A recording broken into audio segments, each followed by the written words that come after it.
Good morning, everyone. Jeremiah Krakowski here. I'm in Harrisburg, Pennsylvania for a conference with some friends of mine here. It's going to be awesome. I wanted to come to you today, though, and talk about expectation and expecting the best. You know, a lot of people, they don't want to get their hopes up. They believe that if they get their hopes up, that if the worst happens, they'll be disappointed. And the reason for this is the difference between expectation and entitlement. Now, those two things, by the way, are not the same. Often they're believed to be the same. If you expect the best, then you're feeling like you're entitled to more than you deserve, whatever, yada, yada, yada. But what I'm talking about here is expecting the absolute best that is planned for you in your destiny at all times. And let me just give you an example of this as well. Last night we showed up to a hotel room, and my wife and I kind of got a bad feeling about the hotel when we landed on the property, when we drove up. We went into our room. There was bugs and mold in our hotel room, basically. So we actually got out of the room through hot wire. We expected the best. We just walked in confidence, expectation, and we got an upgrade to a much better hotel, the hotel we originally wanted, for the same price. So in that, it wasn't that we walked and we said we're entitled to the best hotel room or that, but we're expecting that we are going to be in the best hotel for us when we get here.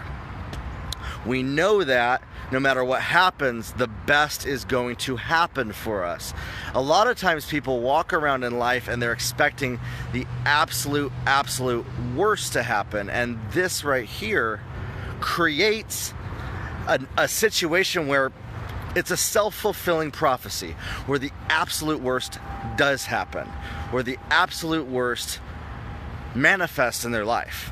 Where because you're expecting the absolute worst and you're actually declaring this worst is now my reality, it creates an atmosphere where that worst becomes your truth.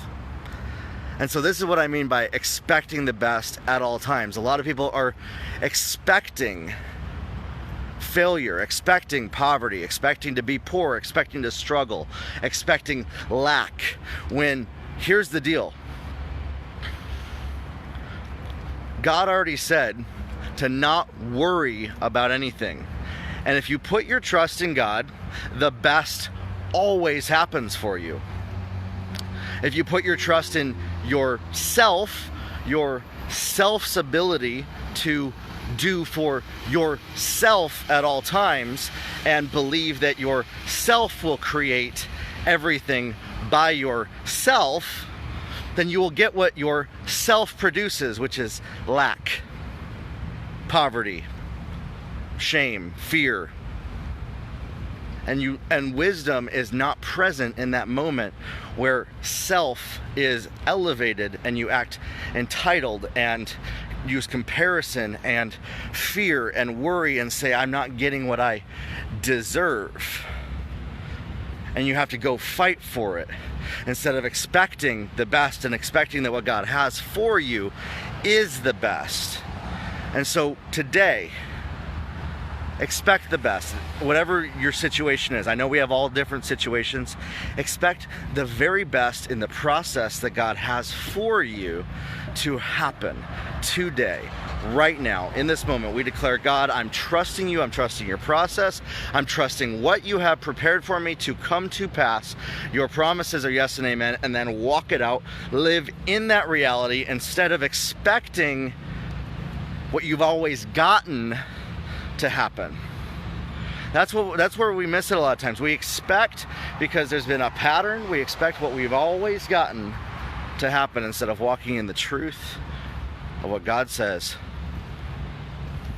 Being grateful, being content with where we're at, knowing that we're right where we should be at the exact moment in time where we're supposed to be, and we're going to arrive at the exact moment that we should. And listen, I believe that this right here creates a massive shift in your life when you go from being entitled, being fearful, being worried, comparing your situation to either a past situation or to somebody else, saying, oh, maybe I should be in an alternate reality right now. If only I had made all the right choices, I wouldn't be where I am right now. And yet the truth is, you'd be right where you are right now, because the process would have still brought you right here. And so trust that, believe that even if you end up with mold and bugs in your situation, that the best will happen. And then walk it out. Live in that reality. Don't declare what the present is. Declare the outcome that you want, and then live in it. Grow your life, everybody, and we'll talk soon.